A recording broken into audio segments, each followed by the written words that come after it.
Welcome to Coffee and the Bull. Hey guys, Mike and John, Coffee and the Bull. I want to take a moment to say thank y'all for watching this episode. Today we're going to be talking about the communication conundrum, which could be a tongue twister if you're into those sort of things. Just say it 95 times fast. But we're going to be talking about kind of one of the things that it's one of the areas that men struggle in. Yep. And I say that it's assumed that men struggle in the communication area. I don't know that it's necessarily that we don't understand it. But I think there's a misunderstanding or a lack of communication, if that makes any sense at all. And what I mean by that is you put a group of guys together. You know, like we could talk. You know what I'm saying. You understand how I'm saying it, despite the tone of my voice and everything else. Right. And then just like we were in the 6th and 7th grade, a girl starts talking and we lose our mind. Yep. You know, now granted we may not be all butterflies in the stomach about it, but there's still a lot that we just don't know. I remember whenever I started as a canine handler, one of the things that the guy who was training us on how to handle dogs, he's like, there's so much in the world of canine, just their realm that we don't understand, like how dogs communicate with each other, why they do things. They pick up on body language and everything way better than we do. And there's just so much that we still don't understand. And I think that same concept applies to us trying to understand how to communicate with women. Right. And so that's where we're at today is just talking about, one of the, if you've ever been in any relationship, I promise you've had a fight with your wife or your girlfriend or significant other about not understanding what she's saying, or you're not listening, or you're not talking enough. It's a bunch to it. And so that's what we're going to try to break into today is the conundrum that becomes what we fight about a lot. So. Right. The breakdown of trying to get through the barriers and talk about the things that your significant other does or doesn't do that bothers you, and how when you communicate those frustrations, how they perceive what you're telling them, and whether or not they're going to fix it or not. Right. One of the big things I keep seeing now is will you go make me a cup of coffee? And the boyfriends or husbands or whatever are basically sitting in the chair, and they're like, either the husband's like, no, I'm not going to go make you a cup of coffee, or vice versa. They're like, yeah. Like the one I watched this morning, the guy was like, you're going to have to tell me how to do it. Right. But no, I'll go make you a cup of coffee right now.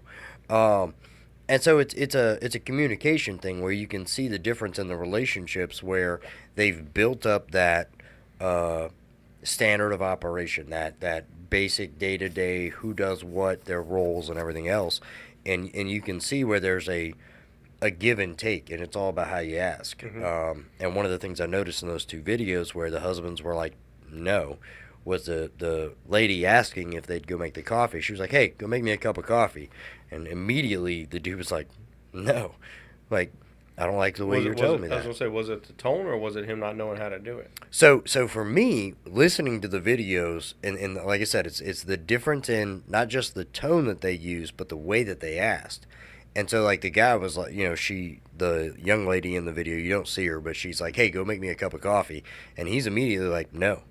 And in the other videos, it's usually an older couple, but she's, honey, will you go make me a cup of coffee? And he's like, yeah. Mm-hmm. Tell me how you want it made, right, or whatever. And so that was something that we discussed earlier today. It's not always tone, but it's mostly the way you say things. If I'm sitting down and it's and I don't have a significant other, but if it was, hey, will you do this? It's less feeling like you're barking orders at me. Right. And if it's, tone for me usually plays a part, but it's mostly how things are said to me. There's a way you want to be spoken to, and there's a way you don't want to be spoken to. And I think that we, whether consciously or subconsciously, pick up on those things. And so we think we know the way to get our significant others to do what we want them to do. and in reality, you start fights for no reason. I think one of the biggest fights me and my wife have over communication. We don't, not that it's even really much of a fight. And I think this for me when we were discussing the content topic, the driving force for me behind the conundrum portion is, my wife wants me to talk to her more. Tell her about my day, tell her what all's going on and everything else, until I actually do it. And it's not that she minds what I do for a living or what I'm going through. It's not that she's insensitive to that. What she's insensitive is we tell stories in different ways. Right. So when I go to tell her, about my day or whatever, like I'll go into detail, hey, what I was, if it's a call for service or whatever, like I'll tell her, hey, it was over here. This was a background. This is this, and and I'm going through what honestly could have been a 5-minute scenario. Right. Is now a 10 to 15-minute story, and she just loses her mind. Not she's not throwing a fit or anything, but I can tell by her body language she's like, all right, well, you just shut up, Right. And so it brings in one of the things where it's like, okay, you want me to talk, but when I go to talk, you seem frustrated with it, and a lot of it is me. I started doing it kind of on purpose now. Just so you don't have to keep doing it a little it. bit, Right. But the other side of it is, I like to include details in my narratives. Like when I'm telling a story or whatever, I like for her to have all the information that I have. Right. And she's in a different geared mind where she wants the basic streamlined information. But then again, if I don't give her all, then she starts asking questions. Well, what about this? What about that? And so then I'm all right. Well, if you'd let me tell the story how I wanted to in the beginning, we wouldn't be having this problem now. And so it's one of those where I think we have a different way of going about talking, Communicative skills. Right. And so I think, with the guys, we're very simple. Like I have cursed at guys in humor. I've cursed at guys, in anger and every step in between. And not once did they ever, I'll use the same words, but not once did they ever understand or misunderstand how I meant it, But if I say something to my wife, it's I could say something that I don't mean as an insult, and all of a sudden it becomes an insult, and we're having World War III in the kitchen. And so it's one of those where I think we've got a battle trying to figure this out, and so that's where we're at today. Right. And so one of them is the communication differences between men and women. And I think that the other thing that we run into is the time and place of our conversations. So, for example, if we're busy with something like today, you were doing sheetrock and drywall in the bathroom. I know that if I had given you my hey, you got a minute, I know if we had done that, you'd have stopped what you were doing to have that conversation. Right. But I didn't have anything relevant to talk about, and I know that you and I both run into that sometimes on the phone. Like, we get our important stuff out right in the beginning of the conversation, and then the next 4 or 5 minutes is just really BS, back and forth. But then we get to that weird lull in the conversation where it's like, all right, he's got nothing, I've got nothing, and it's like, all right, man, well, I'll call you later, and then we just hang up and we're done with it. Right. Where when you're talking to a female or somebody else on the phone, like, I get relatively bored quickly, and you and I can have conversations that bounce from topic to topic for anywhere from 5-10 minutes to an hour. Right. When I talk to a female on the phone, I know that I get bored with the conversation because we have different interests. Our brain patterns are completely different in the way that we're thinking about things. And it's not that I don't care. It's that I don't find it relevant to what I need to do or what I need to focus on in my list of priorities. Right. So, when you're in a relationship and she wants to talk about what color should I get my fingernails, I'm going to tell you right now, I have never met a man in the world that was like, I really love it when my wife gets her fingernails painted fuchsia. Never. I don't know what fuchsia is. I don't either. I just know it's a color that ladies use often. But I don't care if you walk in with olive drab fingernails. Your fingernails, you've got to wear them. Same with hair. Right. I would prefer it to not, date somebody with a shaved head. But if that's what makes you happy, right, it's your head. You have to walk around with that head. Be happy with it. Do what makes you happy. So looking at, so that we do, rather than just pointing out deficiencies, what do you think is the solution for, the relationships when they do have the communication issues? The guy either isn't talking or whatever, or the female feels that she's not being heard. Right, What do you think is the solution for that? So that's more of a two-part question, and I say that because number one, you automatically know if you have a good communicative relationship with somebody or you don't. But if you're giving information from either side, male or female, it doesn't have to be gender specific. But if you're feeding information to somebody, for example, my ex-wife, she hated that I left soda cans everywhere. It became kind of my sock thing, but she didn't see it the same way that I did. Also, I would forget. I'm not going to lie. Right. I was incoherent with my soda cans. But if the way you're giving information isn't turning the result that you want, you've got to find a different way to go about it. But at the same time that you're doing it, you've got to remember the person that you're communicating with. So if the person you're communicating with, like me, I'm one of those guys that you can tell me one time, maybe two times. After that, I pretty much got it. If I keep doing it after that, I'm doing it on purpose. And I'm trying to play or bug you or be playful about it. If it's something you don't find funny, readdress it. Hey, I know you're probably trying to be funny, but stop. But we have to take into effect that we're adults. We can't berate and belittle our partners and make them feel like we're the parents in the relationship, because it's going to terminate a relationship. Right. And we hear it all the time from the calls that we go to where it's, I wanted to marry him to be my husband or my wife. I don't marry him to be their mom or dad. I don't want to clean up after him. I don't want to do X, Y, and Z.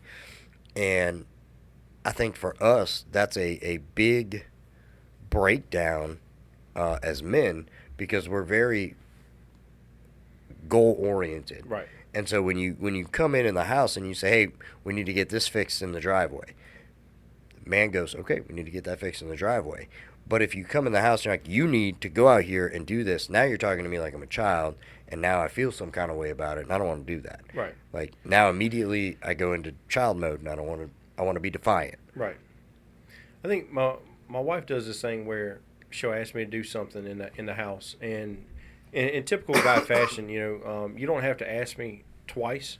Just don't be on my butt 6 months later whenever I haven't done it. Give me 7 months. But all joking aside, what she does is she'll go and she'll let me know, hey, we need to do this. Right. Or whether it's, hey, we need to cut grass, we need to clean up outside. There's junk outside or whatever.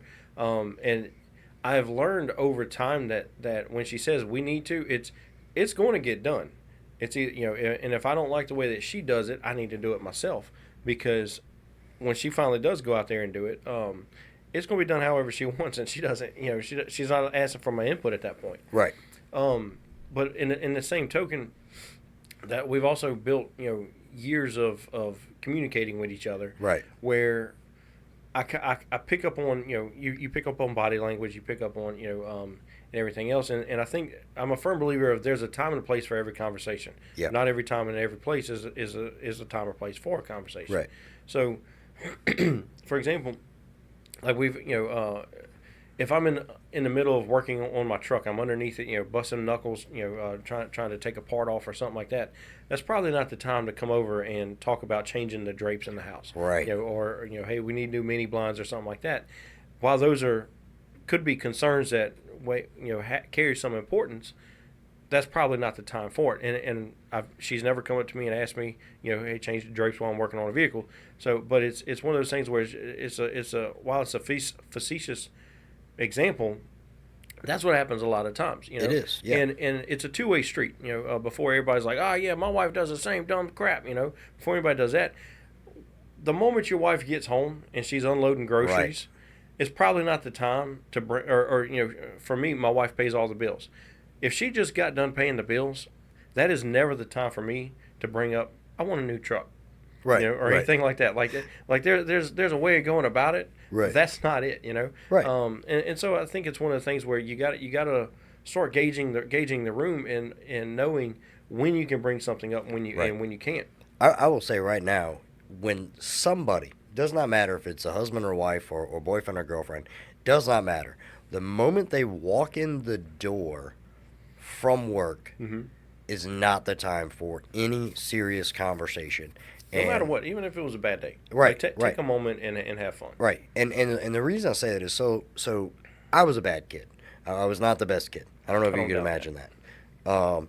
But I know that it would just drive nails down a chalkboard to my father when he would come into work or come in from work, and you could just read it on his face. He's had an exhausted Mm-hmm. day, well over 12 hours of work, and he's walking through the back door, and there's my mother meeting him at the back door to tell him all the stupid things I've done that day, and it for me it made the spankings way worse. But Right. the man didn't have time to do what he pre-planned in his head, and I don't know about other men, and to be fair, Mike and I speak for ourselves mostly, because like we found out today, we don't agree on everything. Mm-hmm. Even this topic, we don't agree on every aspect of it, which is why this works, because it's two different viewpoints on the same thing. But I know when I get off of work, I have already planned on the drive home exactly the order in which I'm going to do the things I need to do when I walk in the door. Right. And I have a fairly good routine.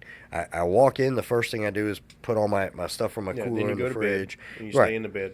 Right. Go I take call all you my later, gear you're off. in the bed. Yep. Grab a video controller, go back to bed. That's facts. That's legit. Gotcha. When I work, I don't I have can my be your kids, and I'm in bed. I don't want to see anybody. I don't want to talk to anybody except for Mike, and I just want to, randomly play a video game, whatever. But it's in my brain. Like I know exactly what I'm gonna do and how I'm gonna do it. But like my ex-wife, she still likes to mess up that plan. So Mondays and Tuesdays, my little girl does a dance class. So Mondays, if she doesn't text me and say, "Hey, I'm gonna go get the kids," my brain says, "You got to get up at 3 o'clock. You got to go pick up Mhm. your kids. You got to bring them home." And naturally, she'll halfway through that send the message. It says, "Oh, I forgot. I'm gonna take them here." And you're like, "I'm already halfway to the school. You've literally just destroyed my entire day." Right. Because my brain has it planned out exactly what's gonna happen. And so when your husband or your wife comes home from work and you hit them right at the door with problem after problem after problem, or whatever, and we're talking about bad stuff. We're not talking about good news. You win the lottery, you better stop me at the door when I'm walking in from work. But we're talking about those bad news things. We're talking about those heavy conversations that person needs to come in and decompress before you start hitting them with all that heavy stuff. Right. Let them walk in. Let them take the work clothes off. Let them, maybe take a shower if they're those type of people. Let them sit down and relax for a moment and get a meal in their belly. And then, I've found that, like, my parents had their serious conversations late at night. It was after the kids went to bed. It was, a private conversation where they weren't interrupted by anything. And we would know they were having the conversations because the TV would go a little bit louder, and it was so we couldn't hear the conversation. Right. Or they would go for a drive in the middle of the night, and I assume they're having conversations all those times. But it was for, it's a little risque, but it was so they could have private conversation about problems that were going on in our lives as we were kids. And, I'm a firm, excuse me, I'm a firm believer that your kids don't need to know about your money problems. Your kids don't need to know about your marital problems. And so I think that setting time or a period of time, it doesn't have to be the same day. You don't have to say every day at 7 p.m. we're going to have a conversation. But set a time where you and your partner can sit down and have that conversation and it be a meaningful conversation. But like we said earlier, you've got to walk in it in earnest. You've got to go in that situation knowing that either A, you're going to say some things that might hurt feelings or upset them or whatever, but you need to be honest with it. So this is, you're referencing like having an argument. Anything. Okay. Like for example, let's say you accidentally spent too much money on the credit card, right? And I know your wife. She's going to be mad that you spent more money than you were supposed to, and she's got to pay the bills. So I know that you're going to walk in there with that. It's an important conversation financially that you need to have with her. I'm in trouble. Right. But you don't want to broach it with, in the middle of the living room with your kid watching Bluey and, have that conversation where she's going to get mad. Right. Because that's what I see from our professions is the fastest way to get into a verbal and then a progress to physical argument is to degrade a significant other in front of the child. Because I know as a dad, right, if you talk down to me or you put me in a position where my child's going to look at me negatively, I'm on defense 110%. Right. Well, it keeps it where nothing's going to get solved. Right, right, 100%. All it's going to do, you're not looking for a solution. Now you're just, like you said, you're in defense. And, hey, the guns are out, Yeah. And I'm cutting throats. I'm hurting feelings. Right, and so that's one of the things that I had to learn very early on. I say I learned very early. I didn't learn it very early. It took me years and years. Right. And I still make the mistake every now and then. But it's if we've got a problem, like we've had to change our mindset where, if there's a problem in a relationship, then we have a problem. Not, right. Hey, there's a problem in a relationship. You're the problem. You need to right. fix yourself type thing. And that was one of the things that I had to learn. That kind of the hard way, because she was fed up with me for quite a while, and it was I wasn't respecting what she thought, because right. I was just like, no, I'm not wrong. Well, regardless whether I think I'm wrong or not, obviously it's an issue if we're fighting about it, Right. And I'm not talking about just randomly. I'm talking about it was a repetitive thing, where hey, and the main thing we had was I was always busy at work. And so when I come home, I wouldn't do anything. Right. Because I was tired, and I understand the argument of, hey, I just worked 10, 12 hours. Yep. Had an hour, at the time I was working in the plants. So it might be an hour and a half ride one way to get to work. So a 12-hour day is automatically going to be 14 to 15, sometimes 16-hour days. Right. And you're tired, And so when you come in, yeah, laundry still got to get done. Yeah, dishes still have to get done. Yeah, maintenance, your floor's got to get swept, mopped, and all this other stuff. Yeah, that's got to get done, but you're like, I don't feel like doing it. And what it did was it put everything on her plate, where when she would come in, all she does is see the like my existence, but not me. Right. And so she sees my dirty clothes, but I'm still going to work. So she's like, all right, I guess I'm the only one who knows how to clean the house. Right. And I saw the argument as being, hey, I'm doing what I can. Like I'm working hard. Like I've got to get some rest so I can go back to work and keep working hard, and everything else. And for the longest time, I belittled her approach to it, where it was like she brought a valid claim to it, but I was just like, you're working 8 hours a day. Well, that's obviously that argument is not going to work. Your marriage isn't going to survive if you're just going to be like, hey, suck it up. It is what it is.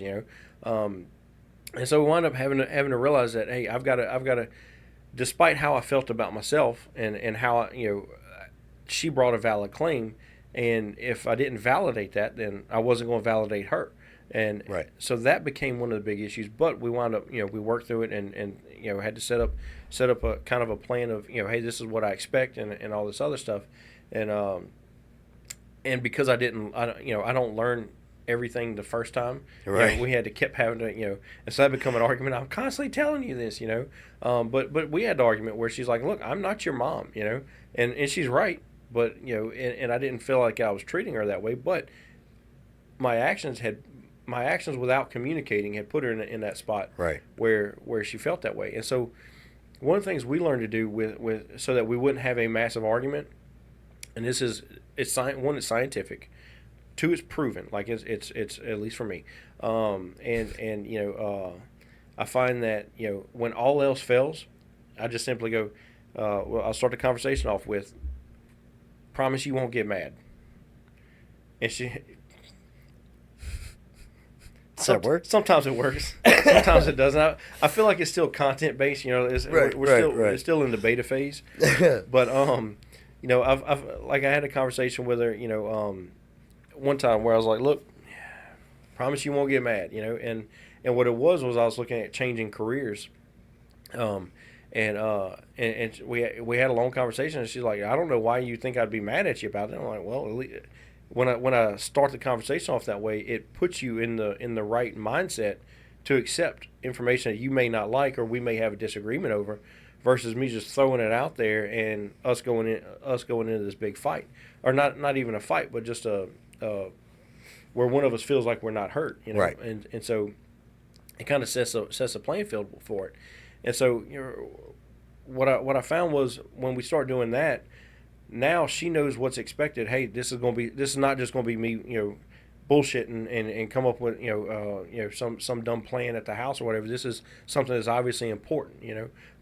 And a lot of times it's never got anything that she would get mad about. Right. But it's just setting that tone. Say, hey, this is a serious conversation, and because I think one of the worst phrases that has existed in humanity, or at least for guys, and this is no matter where you live in the world or even what time period. I think when you come home and your wife goes, "Hey, we need to talk."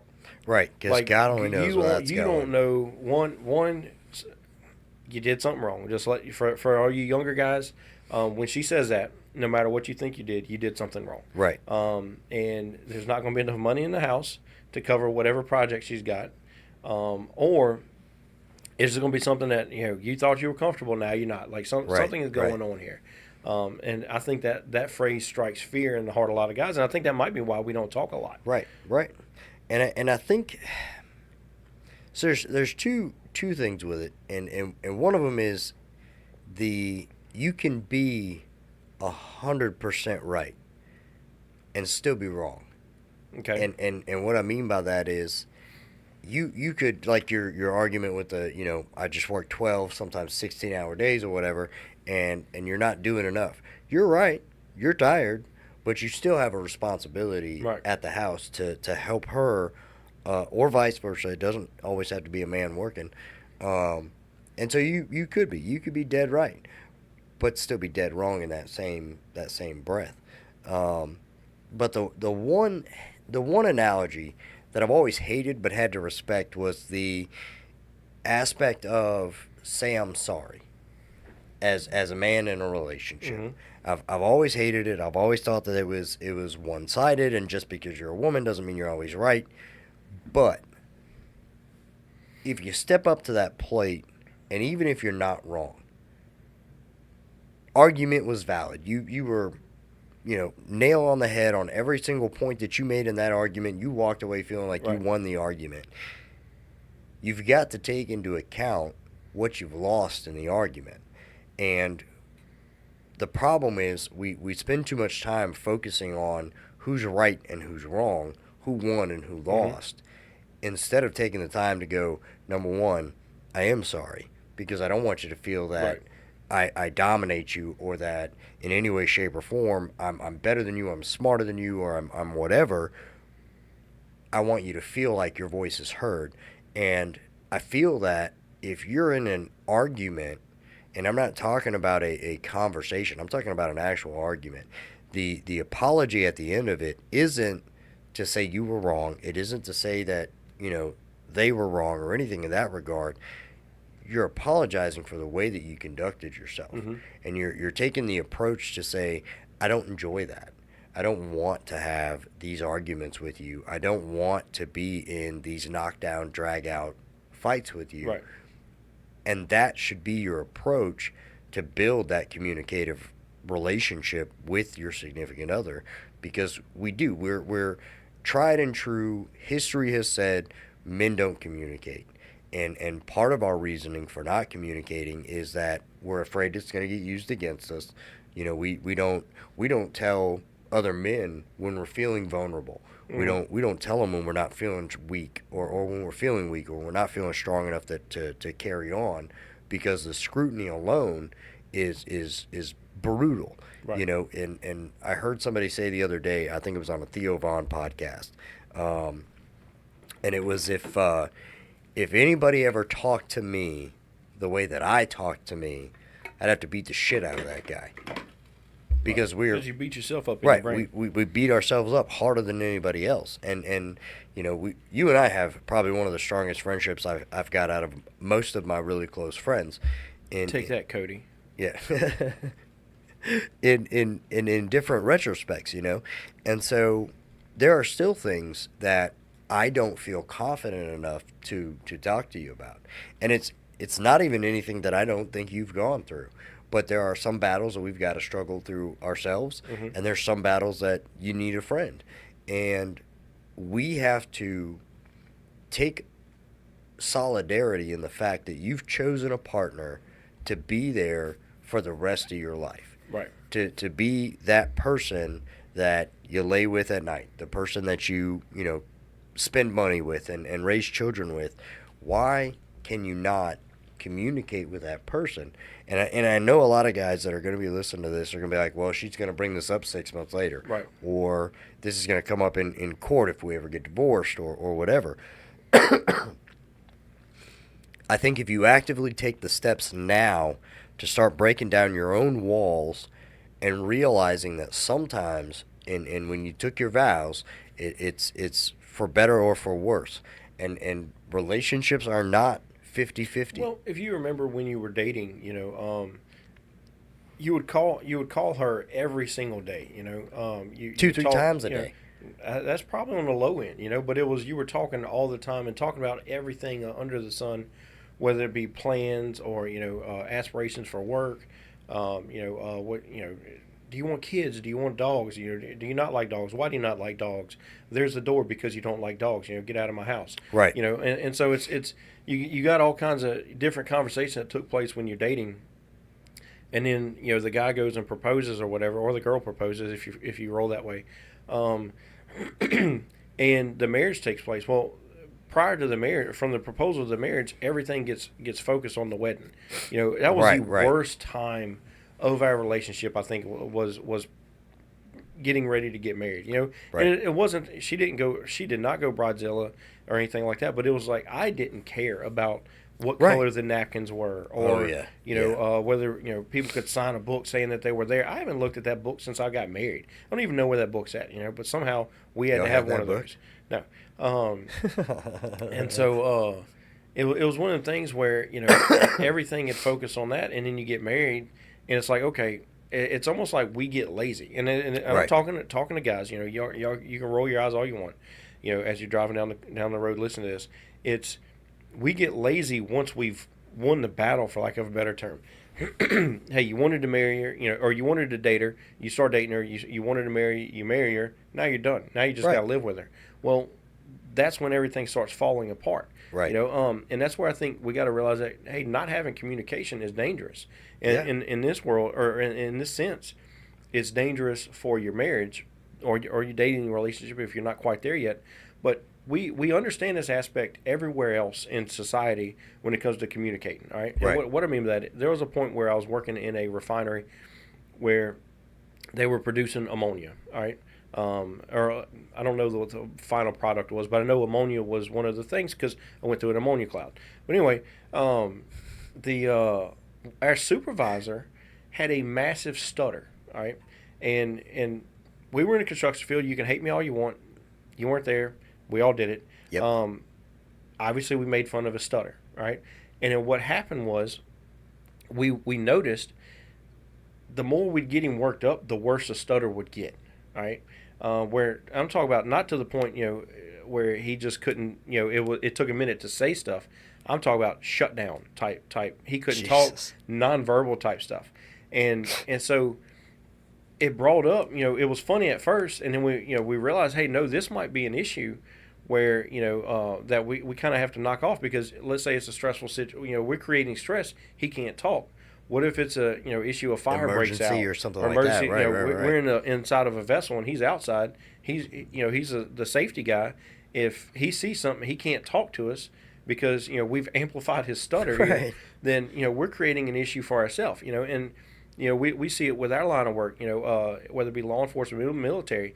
If you got a guy's, hey, we're about to go hit a house, and nobody talks to anybody, that goes downhill real quick. You know, it has the ability to, somebody could get hurt, somebody could get injured, pretty severely. Somebody could die. You get, the possibilities are never good. Nobody says, man, I'm so glad we didn't talk about that before we did it. And so it's the same concept where if you're in your relationship with your wife or your girlfriend, why would you expect that to be good if you're not talking? Right. And I'm not saying, hey, does the hair on this toe look good? Right. Like, I'm not talking about stuff like that, but actually having conversations. Hey, when's the last time you asked her what her day was like? Right. And actually sat there and be prepared for it. Because I'm letting you know right now, you better be prepared. Yep. My wife tells me about everybody who's cut her off in traffic, who almost caused a wreck here. They sat in the red light. They wasn't paying attention. They're texting and driving. Yeah. And I'm like, I don't. That's called traffic. Like, that's just Right, driving. right. It's might as well say the sky is blue. Yep. But you got to be prepared for that conversation. I'm going to forewarn every man out there. The woman you married will never look as good as the day you first met her or the day you married her. And if you're looking at her 10, 15, 20, 25 years later down the road, I do not condone this message. and you're going... This is strictly John. If you decide to just have a coffee podcast, let me know. We'll separate now, but I'm not in agreement with this. If you're looking at her years later down the road and you're thinking to yourself, she let herself go, or Wonder why he's single. anything like that, take a look at yourself in the mirror first. And just remember that we all change. So the way that you used to communicate when you first met her to where you are now has got to change as well. And we're going to get old one day. We're going to be wrinkly. We're just not going to be as attractive as we were in our 20s. I know from experience. Dick. But you've got to not just change the way that you do everything in your personal self, as far as like, my 20-year-old self could jump out of a bed. 39-year-old self, I don't roll out of the bed. No, I'm slow there's moving. There's a series of stretches, Right, to right. warm up to While in preparation. bed laying Right. down before I Right. even try to get up. So you have That's to... my sit up for the day. Right. That's half of it at least. Right. You have to get yourself in the mindset to know that the day you met her and today are completely different days. Mm-hmm. And we've got to broach things as we change and we progress when we get older and hopefully wiser, that we've got to broach and approach her or him in a different manner because we learn and we change and Right. we adapt. And so keep that in mind. And some guys that we've talked to, in our line of work, whether they're coworkers or on calls or whatever, have a mindset that is just not prepared for the partner that they either have now or she's adapted or become.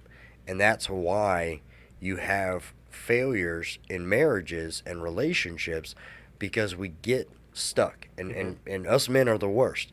We get stuck in the routine and we don't ever take the opportunity to change and Right. become better. We have a friend who's changed. He's trying to chase a woman, so he's doing things that he thinks that she would like line dancing. He's trying to learn to become a better dancer. I'm trying to dance around this without being direct. I got it. I know who you're talking about. So he's taking an approach to win this girl back by learning to dance, but he's not realizing it's too little too late. Right. He didn't take the He opportunity. missed all the cues along the way. Right. And so we've got to stop turning the... You can't look at your significant other, male or female. You cannot look at them and say, I've won the prize, I'm done. You've got to keep pushing that drive. And this isn't just a one-way street. This is an argument that you hear mostly from women that say, he stopped chasing me. You've got to go at it, both of you. You've got to... Number one, stop opening the door to outside sources. But you've got to look at that significant other and remember not just why you fell in love with them, why you're still with them, and keep pursuing that on a regular basis. I'm not saying every day go buy flowers. I'm not saying any of that. but you can't get comfortable in the relationship and think that 20 years ago when you were like, hey, hot stuff, you want to go for a ride in my Mustang? Right. That's not going to work 20 years later when you don't have the Mustang anymore, and if you did, your stomach would stop the steering wheel from spinning. You no judgment. We've got to keep. Did you stutter exhale? No, I had to breathe for a minute. Realize you hurt my feelings. Sounded like a cry exhale.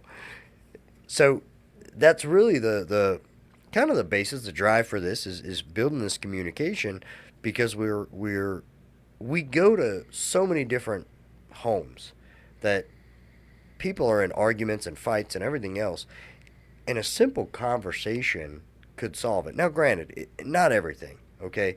Obviously, if you're dealing with somebody who has a problem, an addiction, or Or something it's like verbally that. abusive or something Right, like that, right. it's a different animal. But talk about just everyday mundane things. This is Right, applicable. right. I mean, how many times have we gone to somebody's home where it was an argument over the dishes, or the last piece of chicken? We've been I went to that to fight. one time years and years ago. I think it was I had just started, and still thinking, hey, had my ideas and theories on what law enforcement was going to be. Right. And the wife had called because the husband had not changed the batteries in the smoke detector. Right. And I'm like, you've got to be like that. Yeah. If anything, that is a fire department issue. Right. But no, it's I think a lot of things, if we could just open that line of communication, it's going to be something we're definitely going to have to we're going to have to extend over into the another episode. Right. I think a little bit of communication goes a long way. Yeah. Where one, just to keep the relationships that you got, because a lot of y'all are ornery and miserable to be with. I don't know if you realize that. Right. We're there for 5, 15, 20 minutes, and we don't want to be there that long. Not even from that. I've got friends who are just guys in general. The older we get, we think it's like maybe a badge of honor to just be grumpy. Right, grumpy old man. Walk around with a grumpy look on your face. It's like, all right, you're miserable with yourself, which means you're miserable with everybody else. Right. So try talking a little bit and maybe turn that frown upside down, bud. Right. And so, but we joke, but And I think, honestly, most of that comes from the role models that we had. And so the reason I say this is I tell prospective dates that my goal when I find my person is somebody that I can be a grumpy old man with, but I don't want to be grumpy old man with anybody but that person. And so I know that my grandfather was a grumpy old man to everybody except for my grandmother. right. And so, like, in my brain, that's how I foresee that relationship. And some of us we've missed the mark. Some of us are just grumpy old men not having that softer side to be you're with mean somebody. to everybody, and then you wonder why they leave. Right, like why the dog doesn't even want to sit by you on the Right. porch, Right. So that's just my caveat to that. I think we have to have a broader perspective of life and realize that there's more to life than just being grumpy ass old men. We've got to find a brighter side, and we've got to find silver lining to our happiness. Right. And a lot of that starts with having good communication skills. And I think that if you're capable of convincing a woman to not just see you more than one time, but to also marry you, then you're capable of talking to her. You're capable of having a conversation. You already like tricked her. Right. You've played the game well enough. She's in. Right. But keep her, and you keep her by opening that line of communication, because we can have conversations all day about the great things that happen. We can have conversations about goals, ideas, where we want to be in 5 years. We'll stop and have that conversation about what's stopping you from getting to where you want to be in 5 years. What's made your day a shit show, and what's made your day amazing. Have the same conversations and do it in a way that you're not unloading it on her or him. You're laying it on the table. Right.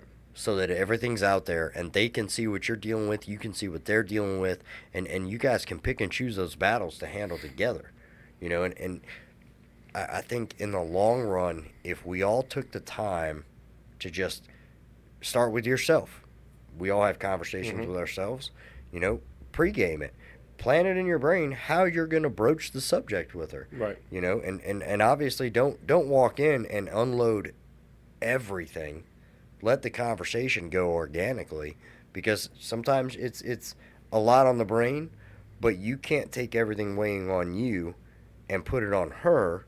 You got to go one thing at a time. Right. And address one issue at a time.